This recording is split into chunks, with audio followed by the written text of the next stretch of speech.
Chapter 41, Moby Dick. I, Ishmael, was one of that crew. My shouts had gone up with the rest. My oath had been welded with theirs. And stronger I shouted, and more did I hammer and clinch my oath, because of the dread in my soul. A wild, mystical, sympathetical feeling was in me. Ahab's quenchless feud seemed mine. With greedy ears, I learned the history of that murderous monster, against whom I and all the others had taken our oaths of violence and revenge. For some time past, though at intervals only, the unaccompanied, secluded white whale had haunted those uncivilized seas mostly frequented by the sperm whale fishermen. But not all of them knew of his existence. Only a few of them, comparatively, had knowingly seen him, while the number who as yet had actually and knowingly given battle to him was small indeed. For, owing to the large number of whale cruisers, the disorderly way they were sprinkled over the entire watery circumference, many of them adventurously pushing their quest along solitary latitudes, so as seldom or never for a whole 12-month or more on a stretch to encounter a single news-telling sail of any sort. The inordinate length of each separate voyage, the irregularity of the times of sailing from home, all these, with other circumstances, direct and indirect, long obstructed the spread through the whole worldwide whaling fleet of the special individualizing tidings concerning Moby Dick. It was hardly to be doubted that several vessels reported to have encountered, at such or such a time, or on such or such a meridian, a sperm whale of uncommon magnitude and malignity, which whale, after doing great mischief to his assailants, had completely escaped them. To some minds it was not an unfair presumption, I say, that the whale in question must have been no other than Moby Dick. Yet as of late, the sperm whale fishery had been marked by various and not unfrequent instances of great ferocity, cunning, and malice in the monster attacked. Therefore it was that those who by accident ignorantly gave battle to Moby Dick, such hunters, perhaps, for the most part, were content to ascribe the peculiar terror he bred, more, as it were, to the perils of the sperm whale fishery at large, than to the individual cause. In that way, mostly, the disastrous encounter between Ahab and the whale had hitherto been popularly regarded. And as for those who, previously hearing of the white whale, by chance caught sight of him, in the beginning of the thing they had every one of them almost, as boldly and fearlessly lowered for him, as for any other whale of that species. But at length, such calamities did ensue in these assaults, not restricted to sprained wrists and ankles, broken limbs, or devouring amputations, but fatal to the last degree of fatality.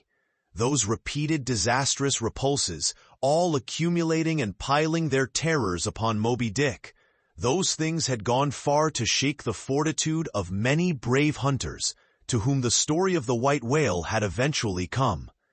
Nor did wild rumors of all sorts fail to exaggerate, and still the more horrify the true histories of these deadly encounters. For not only do fabulous rumors naturally grow out of the very body of all surprising terrible events, as the smitten tree gives birth to its fungi, but in maritime life, far more than in that of terra firma, wild rumors abound wherever there is any adequate reality for them to cling to. And as the sea surpasses the land in this matter, so the whale fishery surpasses every other sort of maritime life, in the wonderfulness and fearfulness of the rumors which sometimes circulate there.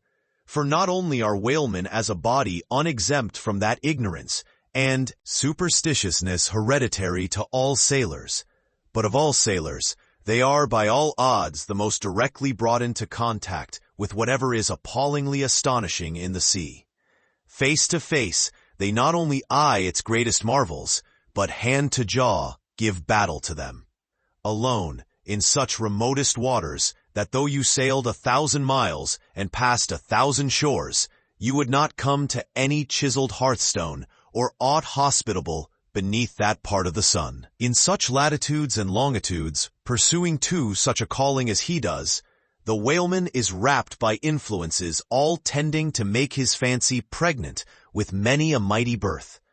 No wonder, then, that ever-gathering volume from the mere transit over the widest watery spaces, the outblown rumors of the white whale did in the end incorporate with themselves all manner of morbid hints and half-formed fetal suggestions of supernatural agencies, which eventually invested Moby Dick with new terrors unborrowed from anything that visibly appears, so that in many cases such a panic did he finally strike, that few who by those rumors at least had heard of the white whale, few of those hunters were willing to encounter the perils of his jaw. But there were still other and more vital practical influences at work. Not even at the present day has the original prestige of the sperm whale, as fearfully distinguished from all other species of the Leviathan, died out of the minds of the whalemen as a body. There are those this day among them who, though intelligent and courageous enough in offering battle to the Greenland or right whale, would perhaps, either from professional inexperience or incompetency or timidity, decline a contest with the sperm whale. At any rate, there are plenty of whalemen, especially among those whaling nations, not sailing under the American flag, who have never hostilely encountered the sperm whale, but whose sole knowledge of the Leviathan is restricted to the ignoble monster primitively pursued in the north. Seated on their hatches, these men will hearken with a childish fireside interest and awe to the wild, strange tales of southern whaling. Nor is the preeminent tremendousness of the great sperm whale anywhere more feelingly comprehended than on board of those prows which stem him, and as if the now tested reality of his might had in former legendary times thrown its shadow before it. We find some book naturalists, Olesen and Pavelsen, declaring the sperm whale not only to be a consternation to every other creature in the sea, but also to be so incredibly ferocious as continually to be athirst for human blood. Nor even down to so late a time as Cuvier's were these or almost similar impressions effaced. For in his natural history, the Baron himself affirms that at sight of the sperm whale, all fish, sharks included, are struck with the most lively terrors, and often in the precipitancy of their flight dash themselves against the rocks with such violence as to cause instantaneous death. And however the general experiences in the fishery may amend such reports as these, yet in their full terribleness, even to the bloodthirsty item of Pavelsen, the superstitious belief in them is, in some vicissitudes of their vocation, revived in the minds of the hunters, so that, overawed by the rumors and portents concerning him, not a few of the fishermen recalled, in reference to Moby Dick, the earlier days of the sperm whale fishery, when it was oftentimes hard to induce long-practiced, right whalemen to embark in the perils of this new and daring warfare. Such men protesting that although other leviathans might be hopefully pursued, yet to chase and point lance at such an apparition as the sperm whale was not for mortal man. That to attempt it would be inevitably to be torn into a quick eternity. On this head, there are some remarkable documents that may be consulted. Nevertheless, some there were who, even in the face of these things, were ready to give chase to Moby Dick, and a still greater number who, chancing only to hear of him distantly and vaguely, without the specific details of any certain calamity, and without superstitious accompaniments, were sufficiently hardy not to flee from the battle if offered.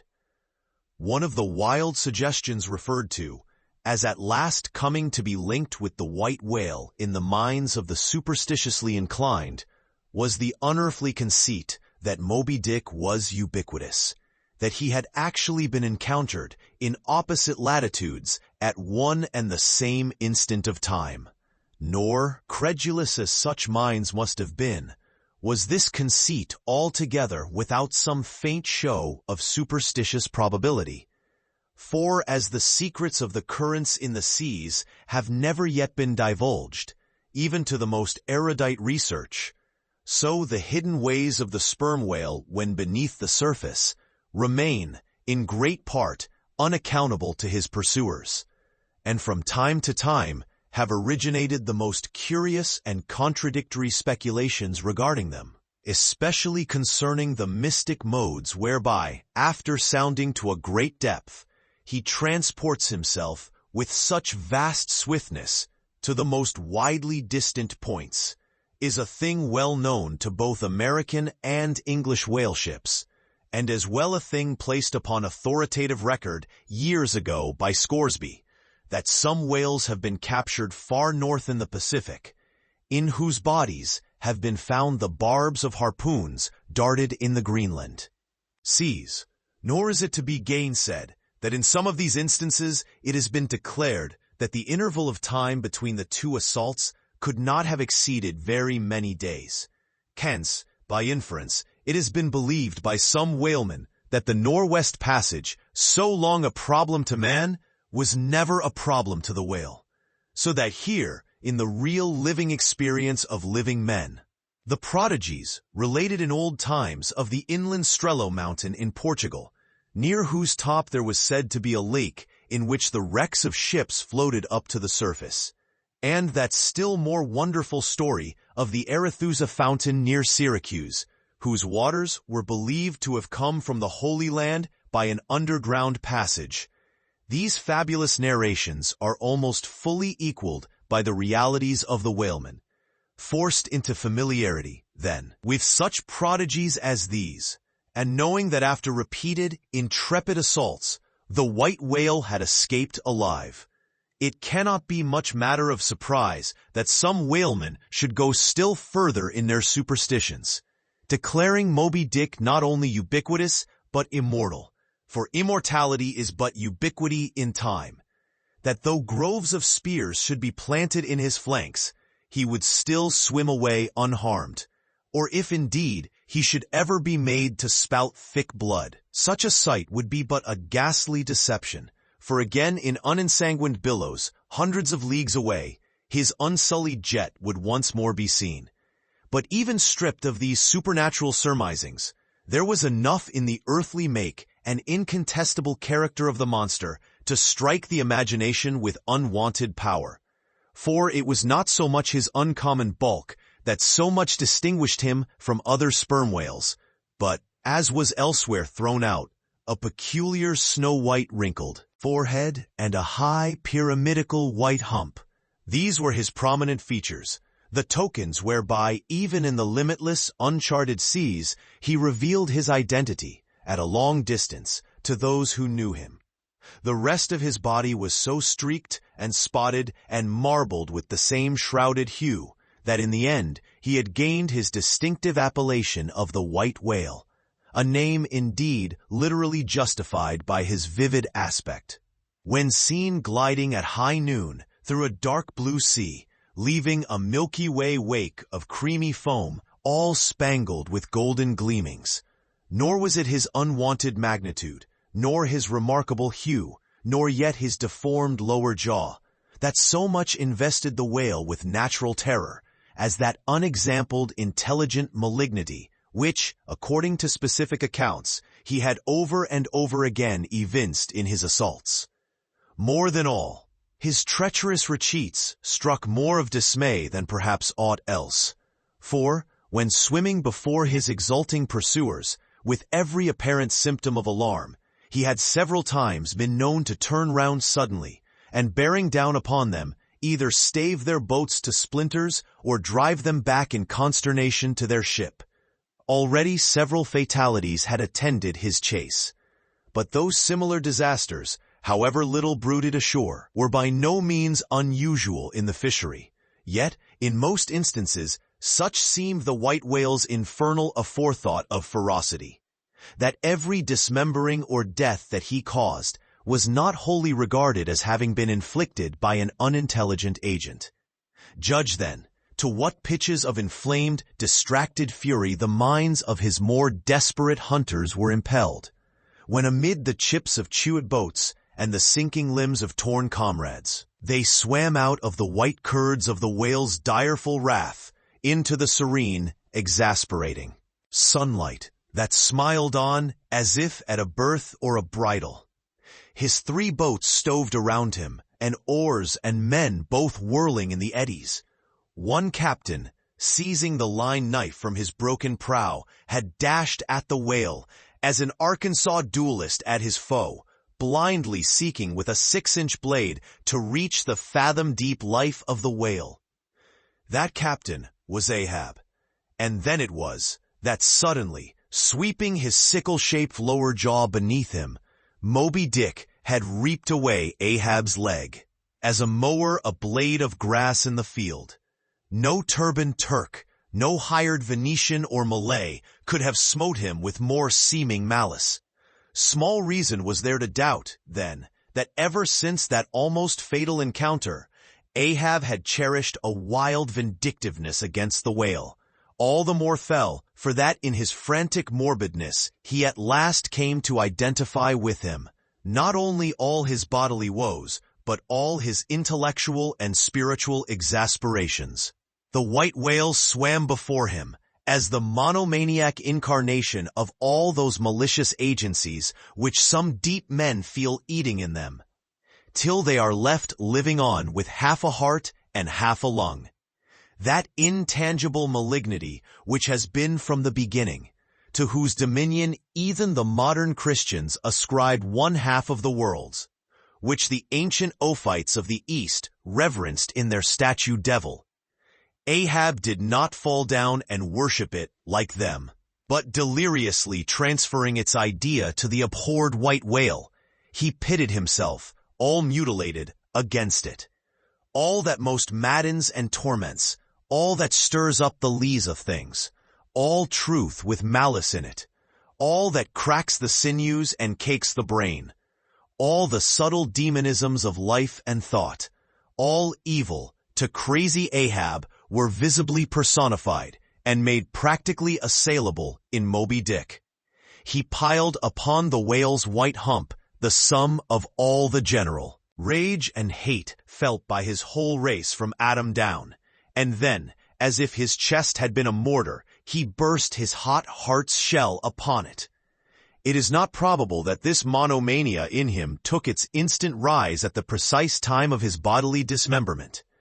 Then, in darting at the monster, knife in hand, he had but given loose to a sudden, passionate corporal animosity.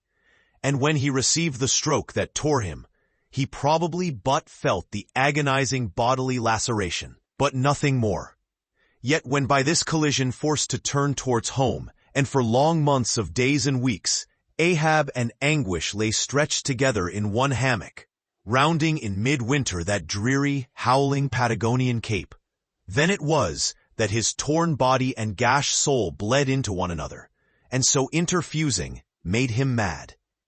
That it was only then on the homeward voyage, after the encounter, that the final monomania seized him, seems all but certain from the fact that, at intervals during the passage, he was a raving lunatic, and though unlimbed of a leg, yet such vital strength yet lurked in his Egyptian chest, and was moreover intensified by his delirium, that his mates were forced to lace him fast, even there, as he sailed, raving in his hammock. In a straitjacket he swung to the mad rockings of the gales, and when running into more sufferable latitudes, the ship, with mild stunsail spread, floated across the tranquil tropics. And, to all appearances, the old man's delirium seemed left behind him with the Cape Horn swells, and he came forth from his dark den into the blessed light and air. Even then, when he bore that firm, collected front, however pale, and issued his calm orders once again, and his mates thanked God the direful madness was now gone, even then, Ahab in his hidden self raved on. Human madness is oftentimes a cunning and most feline thing.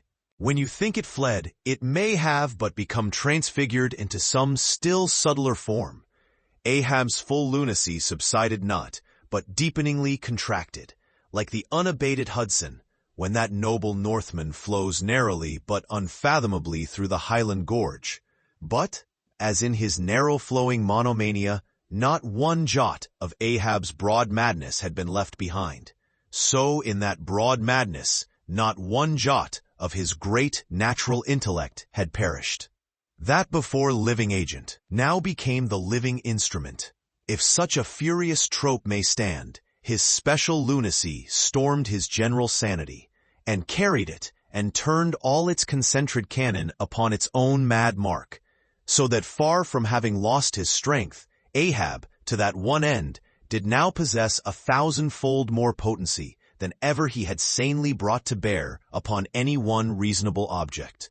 This is much, yet Ahab's larger, darker, deeper part remains unhinted, but vain to popularize profundities. And all truth is profound, winding far down from within the very heart of this spiked Hotel de Cluny, where we here stand. However grand and wonderful, now quit it, and take your way, ye nobler, sadder souls, to those vast Roman halls of Thermes, where far beneath the fantastic towers of man's upper earth, his root of grandeur, his whole awful essence, sits in bearded state, an antique buried beneath antiquities, and throned on torsos. So, with a broken throne, the great gods mock that captive king. So like a caryatid, he patient sits, upholding on his frozen brow the piled entablatures of ages. Wind ye down there, ye prouder, sadder souls. Question that proud, sad king. Of family likeness. Aye, he did beget ye, ye young, exiled royalties, and from your grim sire only will the old state secret come. Now in his heart, Ahab had some glimpse of this, namely, all my means are sane, my motive and my object mad. Yet without power to kill or change or shun the fact, he likewise knew that to mankind he did long dissemble, in some sort did still. But that thing of his dissembling was only subject to his perceptibility, not to his will determinate. Nevertheless, so well did he succeed in that dissembling, that when with ivory leg he stepped ashore at last, no Nantucketer thought him otherwise than but naturally grieved, and that to the quick, with the terrible casualty which had overtaken him. The report of his undeniable delirium at sea was likewise popularly ascribed to a kindred cause. And so, too, all the added moodiness which always afterwards, to the very day of sailing in the Pequod on the present voyage, sat brooding on his brow. Nor is it so very unlikely that far from distrusting his fitness for another whaling voyage on account of such dark symptoms, the calculating people of that prudent isle were inclined to harbor the conceit that for those very reasons he was all the better qualified and set on edge for a pursuit so full of rage and wildness as the bloody hunt of whales. Gnawed within and scorched without, with the infixed, unrelenting fangs of some incurable idea, such an one, could he be found, would seem the very man to dart his iron and lift his lance against the most appalling of all brutes. Or, if for any reason thought to be corporeally incapacitated for that, yet such an one would seem superlatively competent to cheer and howl on his underlings to the attack. But be all this as it may, certain it is that with the mad secret of his unabated rage bolted up and keyed in him, Ahab had purposely sailed upon the present voyage with the one only and all-engrossing object of hunting the white whale. Had any one of his old acquaintances on shore but half dreamed of what was lurking in him then, how soon would their aghast and righteous souls have wrenched the ship from such a fiendish man! They were bent on profitable cruises, the profit to be counted down in dollars from the mint. He was intent on an audacious, immitigable, and supernatural revenge. Here, then, was this gray-headed, ungodly old man, chasing with curses a Job's whale round the world, at the head of a crew, too, chiefly made up of mongrel renegades and castaways, and cannibals, morally enfeebled also by the incompetence of mere unaided virtue or right-mindedness in Starbuck, the invulnerable jollity of indifference and recklessness in Stubb, and the pervading mediocrity in Flask. Such a crew, so officered, seemed specially picked and packed by some infernal fatality to help him to his monomaniac revenge. How it was that they so aboundingly responded to the old man's ire, by what evil magic their souls were possessed, that at times his hate seemed almost theirs, the white whale as much their insufferable foe as his. How all this came to be, what the white whale was to them, or how to their unconscious understandings also, in some dim, unsuspected way, he might have seemed the gliding great demon of the seas of life. All this to explain would be to dive deeper than Ishmael can go. The subterranean miner that works in us all. How can one tell whither leads his shaft by the ever-shifting, muffled sound of his pick? Who does not feel the irresistible arm drag? What skiff in tow of a 74 can stand still? For one, I gave myself up to the abandonment of the time and the place. But while yet all a rush to encounter the whale, could see naught in that brute but the deadliest ill.